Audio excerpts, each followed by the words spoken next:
All right, my beautiful people, this is ERGJ, Certified Financial Educator, and we are back with the Money Mind Shift, how rich people think.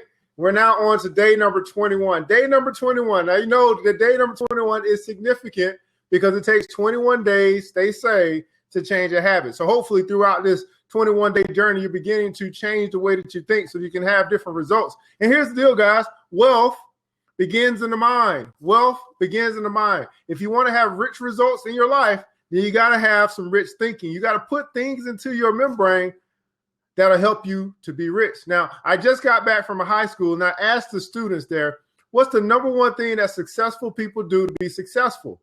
And it was very sad that no one could answer it. I was like, wow, we're not teaching our kids about success. And I would say, what's the number one thing that people do to be wealthy? Probably get the same response. They really don't know the answer. We got to start teaching our children how to be wealthy, how to be rich. It shouldn't be a bad thing for you to say, I want to be wealthy, because it's not about the money. It's about what the money can do. It takes money to build a school. It takes money to build a post office. It takes money to build a jail cell. It takes money. And it's not just tax money.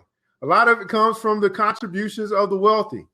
So if you want to be rich, you got to do what wealthy people do. So we're going to the book, How Rich People Think by Steve Seibold. Missing my cover here, but Steve, make sure I get my check. And we're now on to day number 21. I don't have a lot of time. I know that you don't have a lot of time. So let us begin.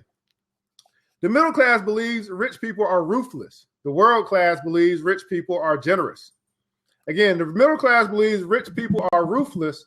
World class believes rich people are generous. Now, generally speaking, the masses believe the rich are uncaring, self-absorbed, narcissists who only give back to reap the tax benefits that charity and philanthropy offer. I wonder, is that something that you think? Now, while they sometimes reap tax advantages and political favors, the majority of the rich people give because they can. And that's what I'm saying, guys. I want to be in a position that I'm giving because I can. I want to be in a position that I'm giving because, simply put, I just can. And how about you? Do you want to be in that position? They operate under a core belief that no matter how much money they spend or give away, they possess the ability to make it back. Now, here's the deal, man. I had this conversation with the students today. Like, there is a reason why a person that's a millionaire can go bankrupt and then find themselves as a millionaire again, because they possess the skills to make it back. And do you? Now, here's what I do understand, that you do possess the skills to make whatever level of income that you make now, you possess the skills to make that back. But I want us to start thinking about taking it to another level as it relates to our income. And the way we can do that is we have to become another level within ourselves. We have to self-develop, pick up new skills, pick up new abilities so that we can bring more value to the marketplace. The rich pay more taxes in a year than most pay in a lifetime. When I read this, I was like, you know what? That's true.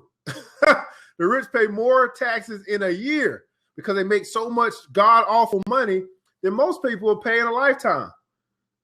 That should make us think a little bit. You know what I mean?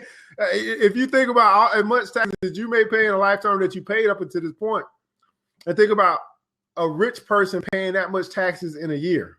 I'm talking about uber wealthy people paying that much taxes in a year. It's quite mind-boggling. So while the middle class is constantly criticizing the super achievers, the fact is government and society couldn't survive without them. Are some rich people ruthless? Of course. But that type of person we classify as upper class. Upper class consciousness is an ego-based level of thinking rooted in fear and scarcity. And some people operating at this level become rich. The world class level of thinking is spirit-based, with its roots firmly planted in love and abundance. And this is who I think I've attracted to me. People that want to be rich, and they want to be rich for the right reasons because they understand what the money can do. And their roots are firmly planted in love and abundance.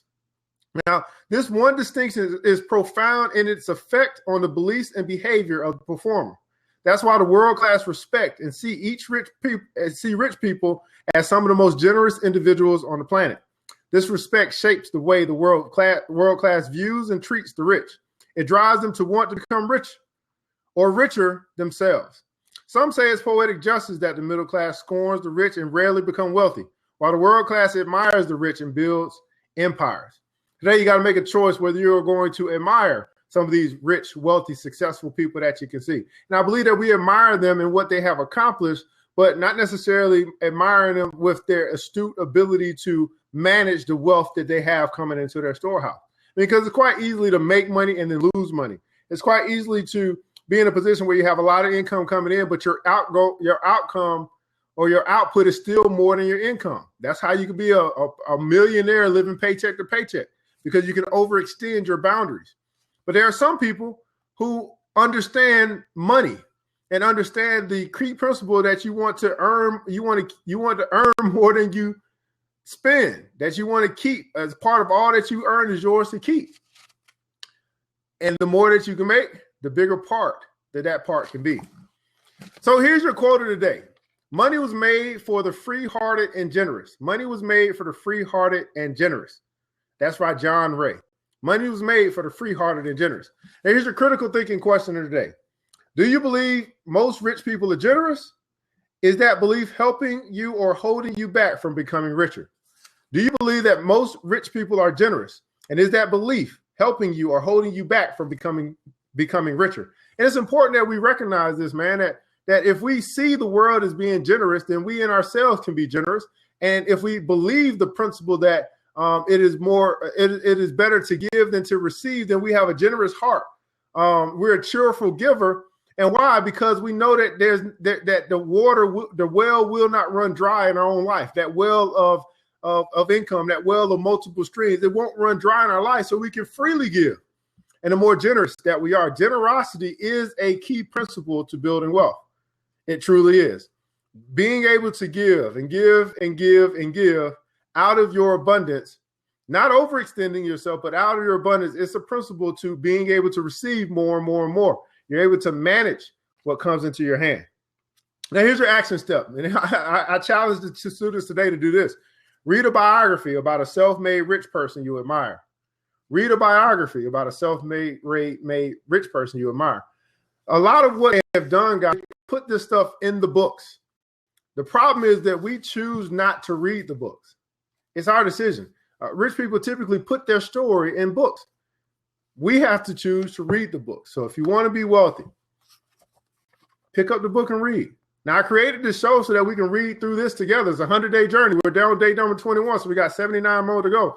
And hopefully it's been making a difference in your life. But there are other books that you just have to choose to read. They've been recommended. You know what they are. Will you make time to do what successful people do? And the number one thing that successful people do is read. Well, I'm ERGJ, your certified financial educator, going through day number 21 of how rich people think. Are they ruthless or are they generous? We're here each and every day, Monday through Saturday at 8 a.m. I know I'm a little bit late today. I had some other things to take care of, but I'll be here tomorrow at 8 a.m. And the question is, will you?